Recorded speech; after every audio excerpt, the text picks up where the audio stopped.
പീച്ചിയിൽ നിന്ന് തൃശൂരിലേക്കുള്ള കുടിവെള്ള pipe line പൊട്ടി. പട്ടിക്കാടിന് സമീപം പള്ളിക്കണ്ടത്താണ് കേരള വാട്ടർ അതോറിറ്റിയുടെ പൈപ്പ് ലൈൻ പൊട്ടിയത്. തൃശൂർ നഗരത്തിലേക്കും സമീപ പ്രദേശങ്ങളിലേക്കും വെള്ളം കൊണ്ടുപോകുന്ന പൈപ്പ് ലൈനാണ്.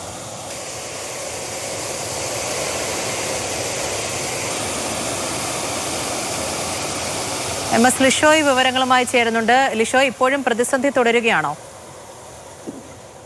അതായത് ഇപ്പോൾ വലിയ തോതിൽ വെള്ളം പുറത്തേക്ക് ഒഴുകുന്നുണ്ട്.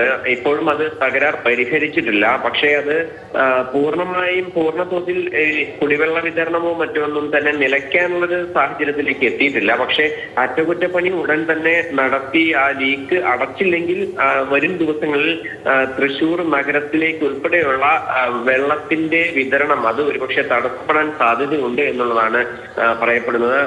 അതായത് പട്ടിക്കാടിന് സമീപം പള്ളിക്കണ്ടത്താണ് ഈ പൈപ്പ് ലൈൻ തകർന്നിട്ടുള്ളത്. സമീപത്തെ റോഡിലേക്കും മറ്റുമൊക്കെ തന്നെ വെള്ളം ഒഴുകിക്കൊണ്ടിരിക്കുകയാണ്. ഈ കഴിഞ്ഞ ദിവസങ്ങളിൽ ഉൾപ്പെടെ ചെറിയ തോതിൽ ലീക്കേജ് ഉണ്ടായിരുന്നു. പക്ഷെ ഓരോ ദിവസവും ഇത് അതായത് കൂടുതൽ വെള്ളം അതിലൂടെ പോകുകയാണ് എന്നുള്ളതാണ് നാട്ടുകാർ പറയുന്നത്. വരും ദിവസങ്ങളിൽ അത് പരിഹരിച്ചില്ലെങ്കിൽ കൂടുതൽ പ്രശ്നമാകുമെന്നുള്ളതാണ്. ഇപ്പോൾ എന്തായാലും അത് തകരാർ ഇതുവരേക്കും പരിഹരിച്ചിട്ടില്ല. നിരവധി തവണ വാട്ടർ അതോറിറ്റി വിവരം അറിയിച്ചെങ്കിലും തകരാർ പരിഹരിക്കാൻ എത്തിയില്ല എന്നുള്ളതാണ് സ്ഥലത്തെ വാർഡ് മെമ്പറായ GGM മാധവൻ പറഞ്ഞത്.